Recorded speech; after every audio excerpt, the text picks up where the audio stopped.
ADGP MR Ajith Kumar RSS നേതാക്കളുമായി കൂടിക്കാഴ്ച നടത്തിയ വിഷയത്തിലായിരുന്നു അടിയന്തര പ്രമേയ ചർച്ചയെങ്കിലും പൂരം കലക്കൽ, സ്വർണ്ണക്കടത്ത്, മുഖ്യമന്ത്രിയുടെ വിവാദ അഭിമുഖം തുടങ്ങിയ വിഷയങ്ങളെല്ലാം സഭയിൽ ചർച്ചയായി.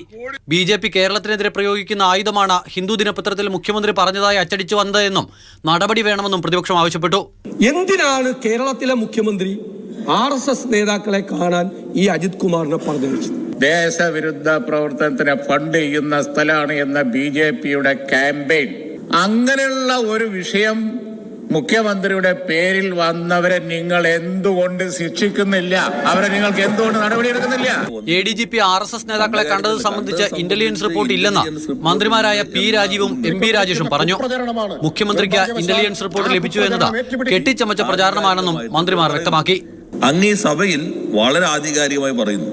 അപ്പൊ അങ്ങ് പറയുന്നത് ആ രേഖ അങ്ങ് മേശപ്പുറത്ത് വയ്ക്കാൻ അങ്ങേക്ക് ഉത്തരവാദിത്തമുണ്ട്. ഞാൻ ഈ രേഖ ടേബിളിൽ വെക്കണേ, മുഖ്യമന്ത്രിക്ക് കൊടുത്തിട്ട് രേഖ ഞാനിങ്ങനെ ഞാൻ തെളിവ് തരാന്ന് പറഞ്ഞു. ഞാൻ ചോദിക്കട്ടെ, എന്നാ പിന്നെ അദ്ദേഹം മുഖ്യമന്ത്രി കസേരയിൽ ഇരിക്കണ്ടല്ലോ.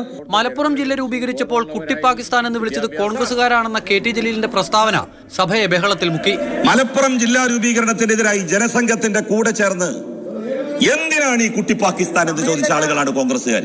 ഞാൻ വെറുതെ പറയുന്നതല്ല. PK ബഷീർ വായിച്ചിട്ടേ ഉണ്ടാവില്ല ഒന്നും.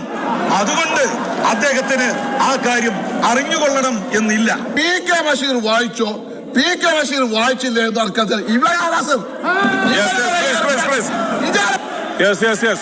ചർച്ച തുടങ്ങിയപ്പോൾ തന്നെ മുഖ്യമന്ത്രി സഭയിൽ ഉണ്ടാകില്ല എന്ന് സ്പീക്കർ അറിയിച്ചു.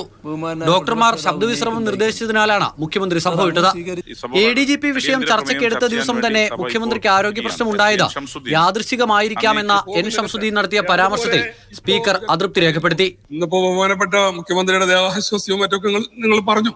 പക്ഷെ ഇന്നിങ്ങനെ ഇത് രണ്ടുപേരും ദിവസം വന്നു എന്നുള്ളത് ഒരു കോയിൻസിഡൻസ് ആയിരിക്കാം. മുതിർന്ന ഒരാളാണ്.